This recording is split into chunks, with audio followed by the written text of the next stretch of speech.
all. It's the Sisters from Texas Sisters Press. I'm CJ. That's Lydia. We're here with Miss Julie Roth. We're going to be celebrating her cover reveal of her new book coming out, her very first book. So congratulations, Julie. Thank you. Thank you for making this possible. No problem. Lydia, do you want to talk about it while I go through and share stuff real quick? Sure.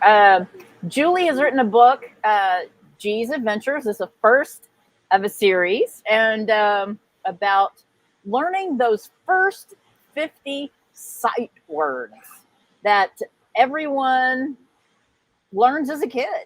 And Julie, tell us why you came up with this concept. Well, the concept came very organically for me. My son, Gianni, we call him G, he had a speech delay. So we had a lot of issues with the sight words when it came time because there was already, the speech delay going on.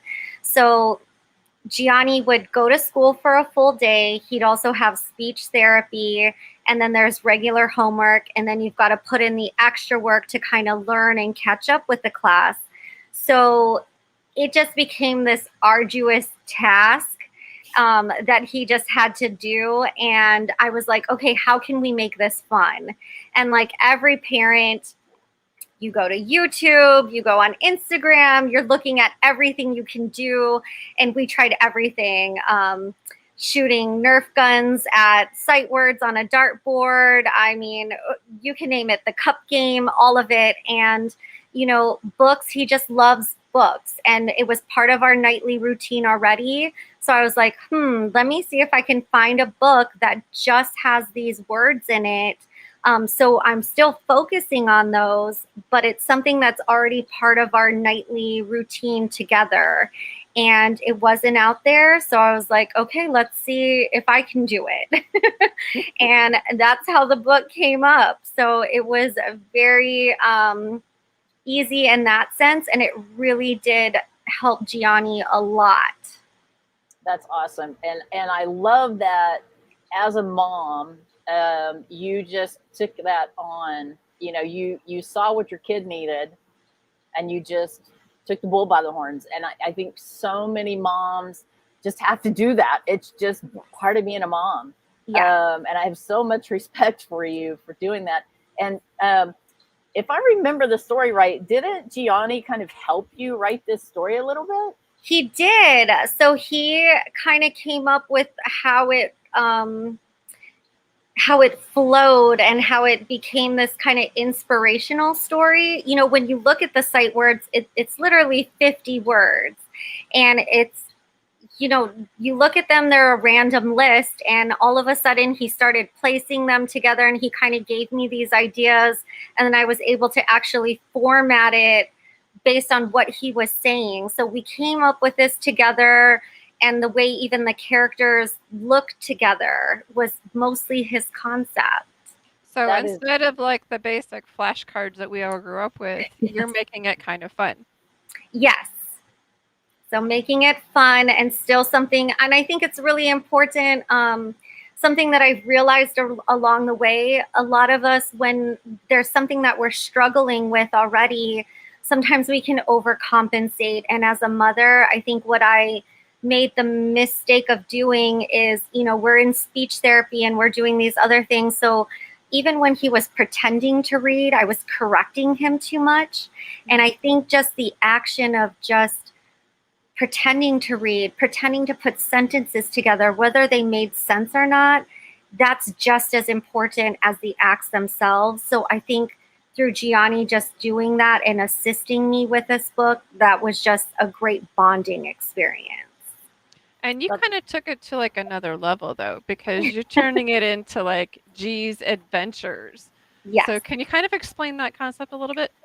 I think that this is just something that is meant to grow with a child. The first 50 words are the first hurdle, but there's actually 200 sight words. So the books will actually grow with the set of words. So as you're conquering them, just like how they break them up in the flashcard set, they get a little bit more difficult as they go. For anyone who doesn't know what a sight word is, it's basically the words that you should know on sight. So it's words that children shouldn't have to sound out the letter sounds. So something like would and should, where a lot of kids would struggle with sounding out that word, they should know on sight, and that's what a sight word is. So these books will grow in progression, and we'll see G's adventures go into different settings that make sense with the words. Gotcha. So, Lyd, when she got all the pictures together and she got it to you, where did you go from there? Well, for those of you who don't know, I do a lot of the book formatting, especially for the children's books. And it is tons of fun for me. It's work, but it's fun because Julie kind of gave me some concepts of how she wanted the book to look. We kind of, at first, we had to just kind of go back and forth. It's like, well, what do you think about this? What do you think about that? What do you think? And she was so sweet because she was like, I don't want to hurt your feelings. I'm like, you're not going to hurt my feelings. It's good. It's your book. It's your baby. No, you got that. You're in your control. Baby. So, y'all pardon the plug that's above my head. I am in an RV, sorry. But anyway, and so we went back and forth, to kind of find where the merge of the words and the pictures went. And so we chose for some of the pages, we'll have like a full illustration on one side and the words on the other side. And then for other pages, it's a mixture of, image and words. So we just had a lot of fun going back and forth and trying to figure out, how to lay the book out and just really do the book justice. She had some really good ideas about, taking some of the background images and blowing them up and using that for a background for a page and things like that. So, we just kind of went with it. Which is well, and I remember, our first meeting. She actually already had the book somewhat done. Yeah. And she was teaching little Gianni from that book that she actually had drawn out and created, and we just had basically taken it and converted it into an actual book. But I remember her showing that to us. I thought that is so cute. Little papers. This is my book. Yes. No, but that is awesome. And, and I just love the fact that you're already thinking, okay, what's the next one going to be? What's the next one going to be? What concepts do children deal with? Before we rolled tape, you were discussing a book for maybe a little bit older children. Tell us a little bit about that idea. I think it's awesome. So the concept that I'm toying with right now, just with everything that's been going on with this process, is the concept of jealousy and how we haven't really normalized that emotion, though it is very normal. Jealousy comes into our life at very different degrees, and I think it is very normal, and it's been such a taboo subject. Don't be jealous, it's so ugly, this is the green monster coming at you. And I think we should really normalize that emotion because it happens all the time for many varying reasons.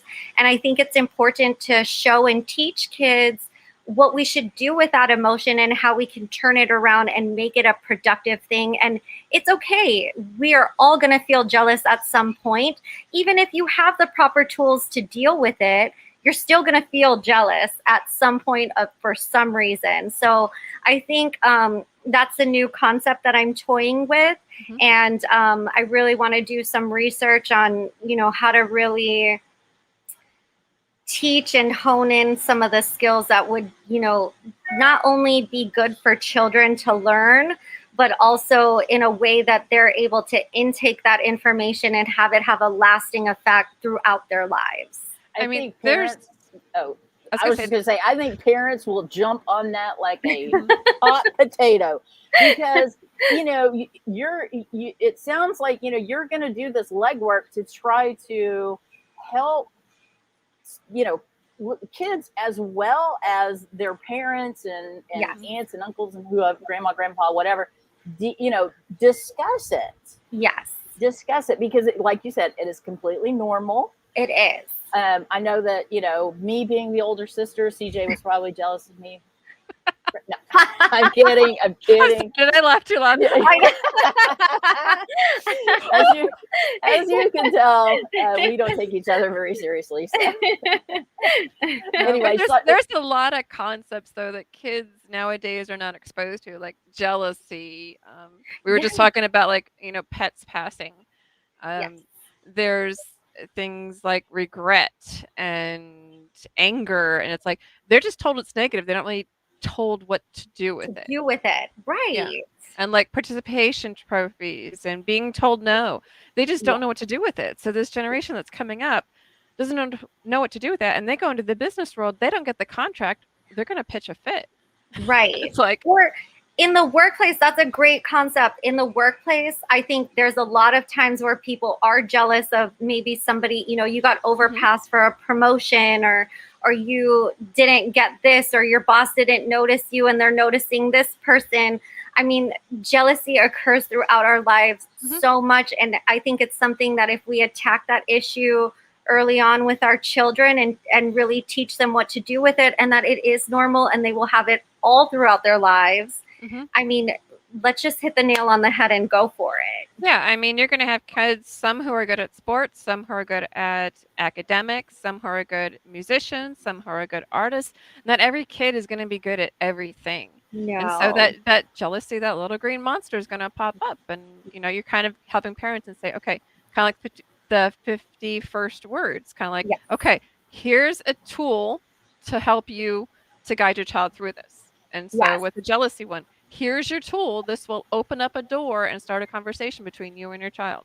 Absolutely. And that's all I hope to do, is just open that door, that communication, whether it be with your 51st words or whether it be with the jealousy book. It's all about the communication with families, the time that you spend together. I think that's really what it is.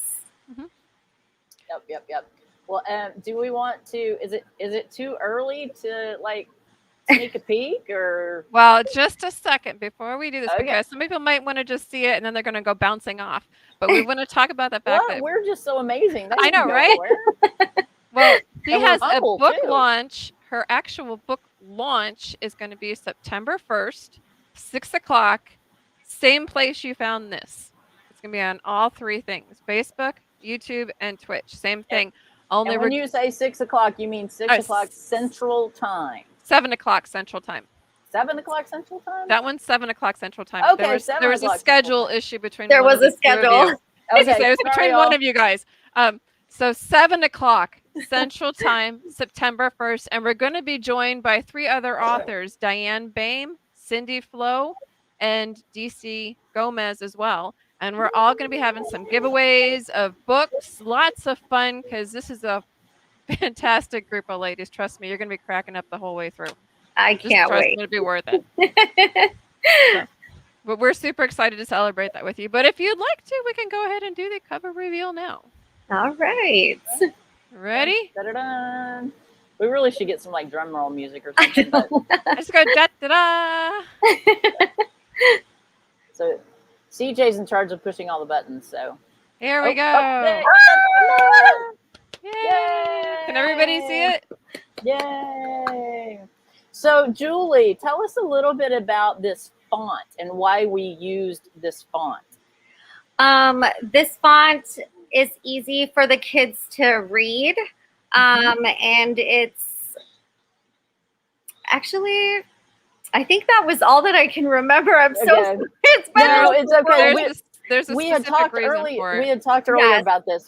This font is one of the ones that's designed. It's a dyslexia font. And so it will help children and adults too who have dyslexia. The way that, if you look at the way the words are, the letters are actually kind of weighted on the bottom. And what they've found with research is that it helps the words not to shift on the page, because some dyslexics literally, when they're looking at a word, the letters scramble. And so this is kind of a newer thing that has just come out. We just found out about it this year. Mhm. So we're going to start anybody that is doing a children's book that wants to use Dyslexia Font, we're going to do that. And I know that CJ and I, we've got children's books coming out this year a little bit later, and we're going to use this font too. That's amazing. Yeah. So. Yeah, I think it's just brilliant the way that they've got it. So we have some other comments that came on while we were showing. Okay. Everybody's extremely impressed. So cute. Yes, the artwork is very cute. It's it's very whimsical. I think young children who are at the age with that you're learning your sight words are going to be the book is very approachable to that age group. So I love children. Yeah, I've got two kind of causing havoc over here right now. What? No. No. I mean, such is life of mom. Exactly. You know what, though? That's okay. It happens. It does. But we like the way that the Dyslexia Font works, especially if you have children who do have some issues with reading, because it is weighted at the bottom. So, for example, that child that is dyslexic, or even just someone learning how to read, it helps them to see how the letters themselves are formed. Correct. Yes. And I do think that helps. I mean, anything that, like I said, we dealt with our speech delay, but definitely there's, so many issues that I hope that this book touches on many different families and just helps them in any way. Mm-hmm. In fact, I think it was maybe Diane, CJ, that told us about the font. Yes. I remember. Diane Bame. Yeah, Diane Bame is the one that told us about the font. And I went hunting. The minute we found out about it, I went hunting on the internet and I found it. Yep. So yeah, like the next Chief and Sarge book is going to have it. I'm sure your next Magic Cats book is going to have it. And we're just super excited about it because, like I said, it helps kids to kind of formulate, probably even help them write as well. Yes. Yes. You can hear my little one going. Yes. So is there going to be, you got G's Adventures. Is there going to be one for the little one too? I would like to incorporate him somehow. I don't know that it'll be with the sight words, but maybe the other book. So I definitely think when the concept of the jealousy thing comes in, that's a great concept with brothers. Yes. So definitely I would like to model, the two of them in that book. And, so many times we think of jealousy as like a girl's issue, but it's just it's a people issue. Everyone. It is an everyone issue. Yeah. So, well, we're super excited for you. Is there anything you'd like to add before we take off for the day? I just want to thank you guys literally from the bottom of my heart for all the support, for just assisting me so much, not only with my nervousness and everything going on with this. I mean, you guys have just been amazing. The Texas Sisters family, I'm just so excited to join everyone and support them all in their journeys as well. It has just been so awesome to see, like you said, the pages of something that I was sharing with my son to get to this point. It is awesome and just a dream. And wait till you so hold grateful. the book in your hand. Yeah. The first book that you hold in your hand is going to be like, I cannot wait. You Oh will- my gosh. I will probably have some happy cry. tears. Yes, I was gonna say, Definitely. you'll have some I happy did. tears. I did. I still have the picture up on my wall. I did cry on my first one. So Yes. I did. It's very happy. So for those who want to learn more about Miss Julie Roth, you can find her at authorjulieroth.com. And I have put the link in the comments. Make sure to check out her website. She's got a very cute, whimsical little website going on. But stay tuned, like I said, for September 1st at 7 o'clock. We will be joined with the three of us. We'll be joined with Diane Bame, Cindy Flo, and DC Gomez, other children's authors, and we will each be giving away at least one book. So all you have to do to be here is to pay attention and comment, and we'll see what we can do. So make sure to come and have fun. 7 o'clock Central Time, September 1st. Same place you found this one. We'll see you then. In the meantime, congratulations, Julie. We're super Julie. excited for you. Awesome job. Thank you so much, ladies. Thank you. Bye. Bye-bye. Bye.